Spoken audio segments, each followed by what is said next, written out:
What if Batman never existed? Well, there'd be a lot of lives lost, but how many exactly? Well, for this video, I'll be going through all 85 episodes of the original Batman, the animated series, and counting how many lives he saved. Going by the Max order in the first storyline, The Cat in the Claw, Batman helps Catwoman stop Red Claw from exposing a deadly plague virus into Gotham City. She threatens to release the plague and kill everyone within 10 miles. In the episode on Leather Wings, Batman stops Man-Bat and cures Kirk Langstrom, therefore saving him from causing more accidental destruction. In the next episode, Heart of Ice, one of the best episodes in the entire series, Batman, he stops Mr. Freeze from taking out his revenge on Francis Boyle. In the following storyline, Feet of Clay, Batman saves Lucius Fox twice. Oh, new rule, if Batman saves a person 2 times, I'm just gonna count each time as a separate time. Because come on, the Bat, he deserves the credit. In this storyline, Batman also stops Clayface from taking out his revenge on Roland Daggett. Remember him, he's gonna be showing up a lot throughout this video, him and Rupert Thorne. A big important part of this storyline is because Batman saves Lucius Fox twice, he prevents Roland Daggett from taking over Wayne Enterprises and seizing control of Gotham. This most likely would have happened if Batman never existed. In the next episode, It's Never Too Late, a Godfather type episode, Batman saves senior mob boss Arnold Stromwell from Rupert Thorne's ambush. He saves Stromwell again from a tear gas ambush. He saves Stromwell again from Thorne's goons who were aiming right at him. And get this, Batman saves Stromwell again and his brother Michael when Thorne tries to kill both of them. In the next episode, we get the debut of the Joker. Titled Joker's Favor, Batman saves Charlie Michael Collins and a bunch of GCPD officers including Commissioner Gordon, Harvey Bullock, and Renee Montoya. This isn't the first time that Batman will be saving the GCPD. He saves them countless times throughout this entire show. In the next episode, Pretty Poison, Batman defeats Poison Ivy and saves Harvey Dent. In the next episode, Nothing to Fear, Batman overcomes his fears and stops the Scarecrow. In the process, he saves Dr. Long. In the next episode, Be a Clown, Batman stops the Joker once again, and in the process, he saves Mayor Hamilton Hill's son. In the next episode, Appointment in Crime Alley, Batman, well, he saves a lot of people. For starters, he saves a mother and daughter. He then proceeds to save the entire block of Park Row. As the episode goes on, Batman, he saves Leslie Tompkins. He saves a clerk from Daggett Development. He uses his Batmobile to save a trolley from going off the trail. Overall, this is a big episode because it reminds Batman of his past while also showing his impact on Park Row and Crime Alley. In the episode, POV, Batman saves Harvey Bullock, Officer Wilkes, and Officer Renee Montoya. The Dark Knight teams up with Montoya to stop the boss, who, I ain't gonna lie, I thought was the Clock King at first. Speaking of the Clock King, Batman, he stops him in the next episode titled In this episode, Batman, he saves Mayor Hamilton Hill from being crushed at the clock tower. In the next episode, The Last Laugh, Batman stops Joker's laughing gas from suspending Gotham citizens in constant laughing animation. He also saves the Joker from burning to his death. We get this quick little funny image of Batman just smiling down at Joker, who is begging for help. In the follow-up episode, Eternal Youth, Batman saves Alfred and his love interest, Maggie, from Poison Ivy's evil spa. He also saves the rest of the clients and industrialists at the spa as well. Alright, now it's time for the iconic Two-Face storyline. In this storyline, Batman saves Harvey Dent and stops Two-Face. In the process, he also saves Grace and Rupert Thorne. In the next episode, Fear of Victory, Batman stops the Scarecrow once again and he saves Brian Rogers' athletic career. This is also the first episode with Robin, whose life would be changed drastically if Batman never existed. Next up, we have the episode I've Got Batman in My Basement. In this episode, Batman saves wannabe detectives Sherman, Roberta, Frank, and Nick. He also stops the Penguin from stealing an egg that is worth a fortune. In the next episode, Vendetta, Batman saves Joey the Snail and Spire Conway from the wrath of Killer Croc.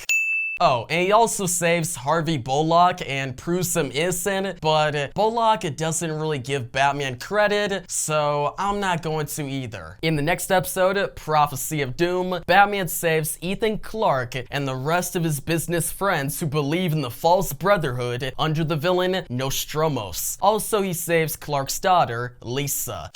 In the next episode, The Forgotten, Batman takes down Biggest and he saves all the homeless men from being stuck in constant work.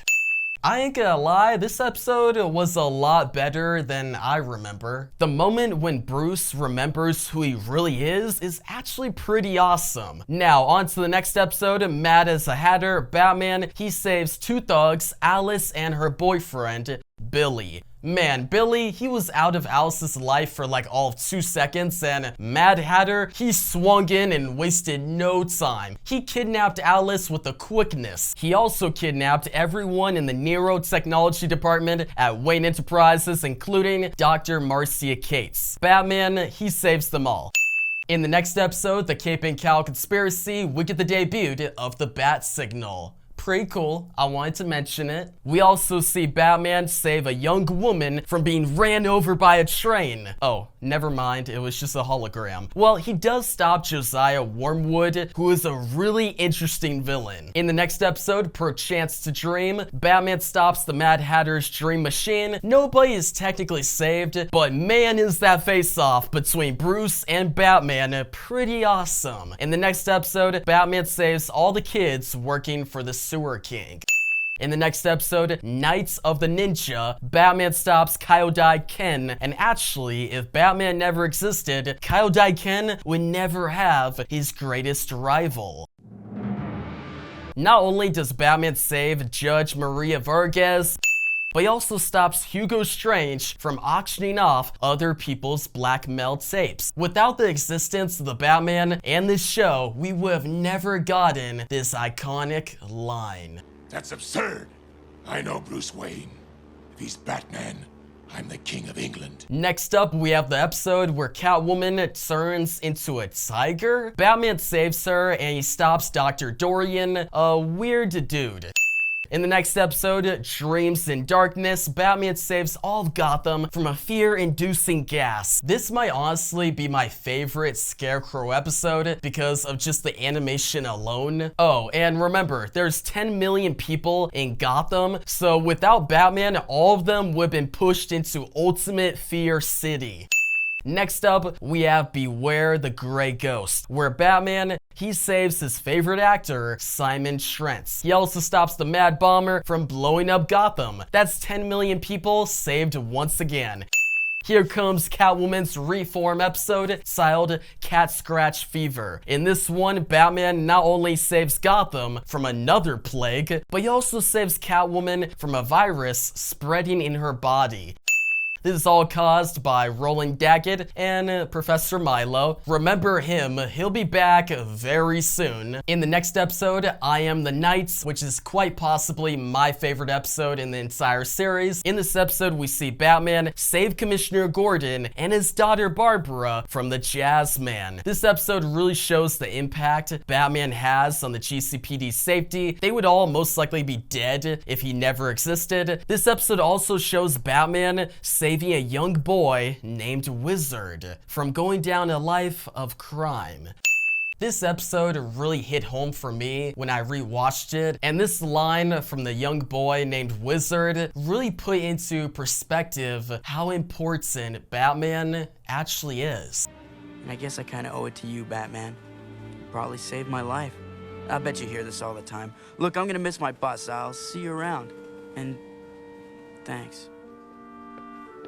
Man, there's just something so awesome about Batman turning a kid's life around in the most positive way imaginable. The next episode is Almost Got Him, which shows Batman stop Poison Ivy, Two-Face, Penguin, Joker, and Harley in separate stories. He then shows up undercover as Killer Croc and takes them all out at once. See, Batman really makes the difference when it comes to all the chaos these villains inflict on Gotham City, but there's an underlying fact that must be addressed. But I'll save that fact for later in the video when we arrive at a certain episode. Now, remember Professor Milo? I said he would return, and he does in the next episode we're about to talk about. This episode is titled Moon of the Wolf. In this episode, Batman stops Anthony Romulus, aka the Wolfman, and Professor Milo. Milo is trying to unleash more animal men into Gotham, but Batman, he saves the day. He stops him and saves John Hammer, Romulus, and Milo, all at different points in the episode. In the next episode, Terror in the Sky, we got the return of Man-Bat. Batman, he saves the entire plane from crashing when Man-Bat flies out of the side door. He also saves Kirk Langstrom and his wife Francine, who was revealed to be Man-Bat this time around.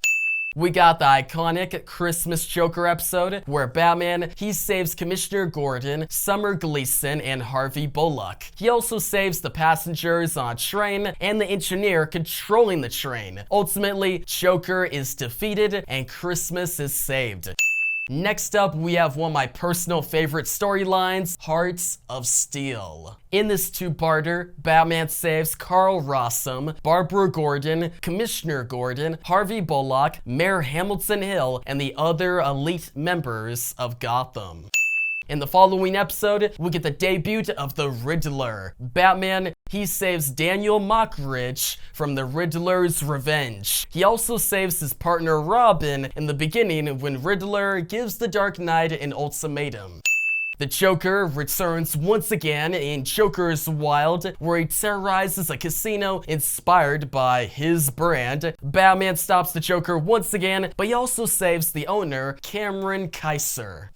We reached the halfway point of this entire series with an episode that debuts Batman's most powerful villain, Ra's al Ghul. But most of the episode shows Batman working with Ra's daughter, Talia, who is trying to take down Count Vertigo. Vertigo is stopped, but Talia, she betrays the Batman. Ultimately, Batman stops Talia and Ra's from getting a hold of a powerful weapon. But don't worry, Ra's al Ghul and Talia, they will both return in epic storyline coming very soon. The second half of the series begins with the return of the Riddler, an episode titled What is Reality? Batman, he saves Commissioner Gordon in a virtual reality world, and the Riddler is ultimately defeated once again.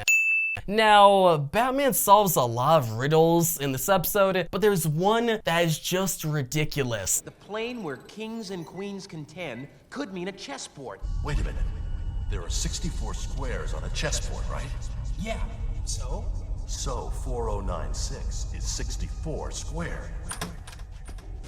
Bro, how did he come up with that in such a quick moment? If I was Batman, I would have never came to that conclusion. 40, 96, and 64 squared? What? The next episode we got is The Laughing Fish. In this one, we see Batman save Mr. Francis, Thomas Jackson, and his cats. He also saves Harvey Bullock, but remember, every save of Bullock does not count. The follow-up to this episode is Harley and Ivy, and this episode doesn't really show Batman's impact that much, so we're just gonna skip it. But don't worry, the next episode, The Mechanic, does show Batman's impact. He saves mechanic Earl Cooper 3 times. He also saves Earl's daughter, and the Penguin, well, he fails once again at taking down the Batman. The following episode is one of the most important in the entire series. This episode is titled The Man Who Killed Batman. Batman uses wannabe villain Sidney Debris to finally take down Rupert Thorne. Batman saves Sid and returns to Gotham in epic fashion. But The big takeaway from this episode is how Batman's disappearance affects the Joker. This episode really showcases how Joker cannot go on without the Batman. If there's one villain that would disappear if the Batman never existed, it would be the Joker. Without Batman, crime has no punchline. After this episode, we would get another phenomenal episode titled Zatanna. This episode would show how Batman learned to be an escape artist. If Batman never existed, Bruce would have never met Giovanni Zattara. He also would have never met Zana, aka Zatanna. In this episode, Batman not only saves Zatanna once, but twice when they face off against the evil Montague Kane. Here we go. We got a very important storyline now. Robin's Reckoning. We all know Dick Grayson, aka Robin, Batman's first sidekick, but what if Batman never existed? How would Robin, his life, be affected? The first big change to Dick Grayson's life would be, instead of being adopted by Bruce Wayne, he would instead be watched over by Mr. Haley and the employees at the circus. This wouldn't be bad, but Dick would definitely have a less likely chance of going to college, and he would possibly join a circus act, leaving Gotham City. But he wouldn't make it to that point because young Dick Grayson in the storyline goes after his parents' killer, Tony Zuko, and Batman saves him multiple times. Dick would have probably been killed not too long after his parents' demise. Now, what if Dick did survive his childhood somehow? He would grow up and still go after Zuko and eventually get the upper hand on him. In Robin's Reckoning, Batman stops Dick from crossing the line and killing Zuko. So if Batman never existed, Dick, he would probably cross the line and become a murderer. So it's good that Batman was there to keep him back, make him reconsider, because after Robin didn't kill Zuko, he was like, what am I doing? And Batman and Robin, they could relate to each other. So with no Batman, Robin, he would be left with no one to relate to, no one around him who went through a similar case of losing their parents. Now, the next episode, titled Birds of a Feather, finally sees the Penguin spotlight in a great episode. This is the Penguin's reform episode, and he obviously becomes a villain once again. Batman saves the collections curator and assistant named Pierce, and most of all, Veronica Freeland. The Penguin would return once again in his best episode, in my opinion. This episode is titled Blind as a Bat, and Batman, who is blind in this one, stops the Penguin from unleashing a powerful explosive weapon on Gotham City. This weapon could potentially wipe out a quarter of Gotham's population, which is 2.5 million. Kyle Daiken returns in the awesome episode Day of the Samurai. This episode shows Batman saving Sensei Yuru's star pupil and Alfred. After Batman saves Alfred, he finally takes down Kyle Daiken in epic volcano fights. The next episode puts one of my favorite BTAS original villains in the spotlight, Lloyd Ventrix, aka the Invisible Man. In this episode titled See No Evil, we see Batman save a woman named Helen and her daughter Kimberly. Next up, we have an epic storyline and honestly one of the best in the entire show. This storyline is titled The Demon's Quest, and in this one, we see Batman face off against his most powerful foe, Ra's al Ghul. Batman, he duels against the demon's head in order to stop him from unleashing Project Orpheus. Now, there is a reason Ra's al Ghul is Batman's most powerful villain, because his threats against the world is on another level. Whereas before this episode, Batman saved at most 10 million people, in this storyline, Batman saves a crazy number of people that is unrivaled by any other episode. See, Ra's plan was to cause a cataclysm at a huge scale, one that would, in his words, bring a blessed peace and restore this defiled planet to its pristine former glory. But that will cost countless lives. Actually, Detective, we have counted. 2,056,986,000. Next episode on our list sees the debut of the ventriloquist and Scarface, an episode titled Read My Lips. In this episode, Batman saves Arnold Wesker from Scarface. Simple as that. After the introduction of the ventriloquist and Scarface, you would think this show couldn't get any weirder, but here comes Maxie Zeus in an episode titled Fire from Olympus. In this episode, Batman saves Maxie Zeus's lawyer girlfriend, CeeLo.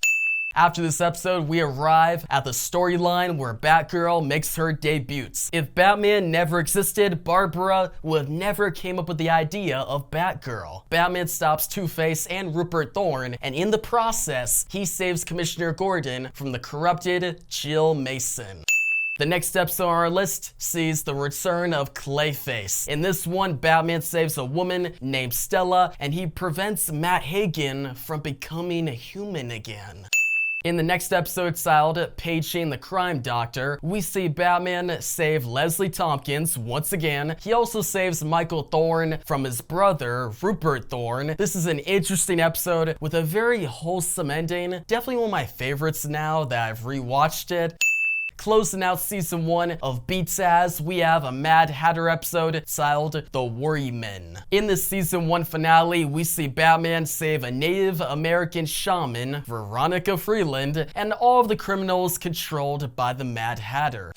After the season finale, BTAS would technically change to the adventures of Batman and Robin. We would get another 20 episodes that would show Batman's impact on Gotham City and the world in general. The first episode of this new season would be titled House and Garden, and Poison Ivy would return reformed. Psych, she is actually still a crazy villain. Batman stops her once again, and Stephen Carlisle is saved in the process. The follow-up episode, Sideshow, would see the return of Killer Croc. Batman would stop him once again and save a freak show family from his wrath. This family would include Goliath, Richard, May and June, and Billy. This episode really stuck with me as a kid. I remembered it the most out of any other episode. Just Billy's disappointment in Croc at the end of the episode, it really hit home. Now, remember Batman's most powerful foe, Ra's al Ghul? Well, he's back in the episode titled Avatar. In this episode, Batman actually saves Ra's al Ghul. He also saves Ubu and Salia. If it wasn't for Batman, all three of them would have been killed by the Egyptian Spectre. Well, Salia, she would have just been killed by her father. Don't worry though, Ra's al Ghul, he messes up her life for good later on. Now, the next episode on this list might be one of, if not the most important episode in the entire series, right up there with I Am the Knights. The episode is titled Trial. And remember, I said there was an underlying fact about Batman's Rogues Gallery that must be addressed. And this episode, it focuses on that fact. In this episode, we see District Attorney Janet Van Dorn defend Batman against a court of villains and the ultimate judge, the Joker. Now, if Batman never existed, would there still be villains in Gotham City? Most people believe that Batman is responsible for all the villains in Gotham City. But now I see nearly everyone here would have ended up exactly the same, Batman or not. Oh, the gimmicks might be different, but you'd all be out there in some form or another bringing misery to Gotham. Without Batman, there would be more lives lost by these villains, more destruction caused, and more criminal activity. Batman is a symbol of justice, one that makes an impact on Gotham City. Plus, if Batman never existed, some of these villains would die because of their past catching up with them. Now, as we head into these final 16 episodes, I want you to remember how much of a symbol of justice Batman actually is, and how he actually tries to help all of these villains when they try to reform. He never gives up on his war on crime. For example, in Harley Quinn Aid, Batman gives Harley Quinn her first chance at proving herself, but she fails. It isn't until Batman states some facts that Harley finally comes to her senses and stops the Joker. In this episode, Batman saves Mayor Hamilton Hill and the entire city from Joker's bomb. That's 10 million people saved once again. The next episode on our list is titled Bane. In this episode, Batman stops Rupert Thorne's latest scheme while also taking down the bounty hunter for hire, Bane. This is Rupert Thorne's final episode in the original BTAS series. Now, my question to you guys is, which figure, Roland Daggett or Rupert Thorne, do you think would actually take control of Gotham City if Bruce Wayne, aka Batman, never existed? My money's on Rupert Thorne, because come on, he's a mob boss. He would take control of Roland Daggett easily. In the next episode, Second Chance, we see Batman give Harvey Dent, aka Two-Face, another chance at reform. Batman ends up saving Harvey, but Dent is unfortunately still controlled by Two-Face, so he's escorted back to Arkham Asylum. Another reform is put in the spotlight in the follow-up episode, Riddler's Reform. This episode proves that Batman is the only one that could defeat Edward Nygma, aka the Riddler. I fooled the police, the doctors, the parole board, all of them. There's only one person who's ever been able to challenge me. Batman. The next episode on the list is Baby Doll, a very sad episode. One that sees Batman save an entire acting cast from their former lost castmate. The Dark Knight saves Todd Baker, June, Brian Dowley, Sammy Vance, and Spunky Spencer. After this sad episode, we get one of my favorite episodes in the entire series, Time Out of Joints. This episode, I must say, has some of the best animation and some of the best ideas in the entire show. Just seeing Batman run at super speed with a bomb was dope. But in this episode, besides Batman saving all of Gotham, once again, that's 10 million people saved again, he also saves Mayor Hamilton Hill, Dr. Wakati. The next episode we got is Harley's Holiday, another reform episode that really shows Harley at her best. In this episode, Batman saves Veronica Freeland again. He also saves parts of Gotham from General Freeland's reckless tank. Like, guys, that tank was going crazy in this episode. After this Harley-centric episode, we get Joker's final episode in the original series titled Make Him Laugh. In this episode, Batman saves Buddy Standler, aka the Condiment King, Harry Lumond, aka the Pack Rat, and Lisa Lorraine, aka the Mighty Mom. All of them are controlled by the Joker to cause chaos. Joker later releases laughing gas into an audience of 30 people, but Batman, he saves them all. Oh, did I mention Batman also saves the host, Richard Jenny? Most of all though, Batman, he saves the Joker from falling to his death. The next episode, titled Batgirl Returns, begins with a weird dream, and the episode continues on with a Catwoman Batgirl team-up episode. No real Batman involvement other than that weird dream, so we'll just skip this episode. We're also going to skip the Jonah Hex-centric episode because Batman's involvement in this episode doesn't change any of the events at all. The next important episode on our list is one of my personal favorites, Lock Up. This episode sees Batman stop Lyle Bolton, a corrupt security guard. Bruce is actually the one that gets Lyle in a hearing that ultimately gets him kicked out of Arkham Asylum. So Bruce saves all of his villains and the inmates who are being treated unfairly. And Batman, he's the one that saves Summer Gleason, Mayor Hamilton Hill, Dr. Bartholomew, and Commissioner Gordon from Lockup's wrath. Alright, now it's time for Mr. Freeze to make his big return in the episode titled Deep Freeze. In this episode, we see Batman stop Grant Walker from completing his Oceana project. The Oceana project would have destroyed 80% of Gotham, and everyone left alive would have been controlled by Walker. So 80% of 10 million is 8 million. Also, the remaining 2 million would have had no freedoms at all. So in my opinion, they were also saved as well. Now, let's go into my least favorite episode in the entire series, The Terrible Trio. This episode sees Batman save Rebecca Fallbrook from the Terrible Trio, which includes Fox, Vulture, and the Shark. In the next episode, Catwalk, we see Batman save Catwoman from the ventriloquist and Scarface, but then later he saves Arnold Wesker from Catwoman. So basically it's just an episode of Batman getting in the middle of a villain feud. But hey, still a good episode. Next one we have is the penultimate episode of the entire series, titled A Bullets for Bullock. Batman, he saves Bullock like countless times in this episode and the entire show, but remember, we don't count those because Bullock, he don't count him, so I'm not gonna count him. Now, last but not least, we have The Lion and the Unicorn, an Alfred-centric episode. Batman, he saves Alfred and his friend Frederick. Who does Batman save them from, you ask? Well, no one other than the worst villain in the entire show, Red Claw. Like seriously, Red Claw is such a boring villain, but she has some big ambitions in this episode. She tries to blow up all of London, which resides 8.9 million people. Batman, he obviously stops her and saves all 8.9 million residents. Safe to say, Batman, he made a huge impact in this show. The villains of Gotham, the GCPD, the sidekicks, and most of all, the civilians who have all been affected greatly by Batman's removal from existence. But how does Batman's removal from existence affect the New Adventures, Stag Shock, Superman, and the Justice League animated shows? Well, if you want to see a follow-up video that shows the greater impact that Batman has in the DCAU, then like, comment, and subscribe. Also share the video, I would really appreciate it. Also, comment down below what you think would be the biggest change to BTAS if Batman never existed. And yeah, that's gonna wrap up the video, guys. Thanks for watching and peace out.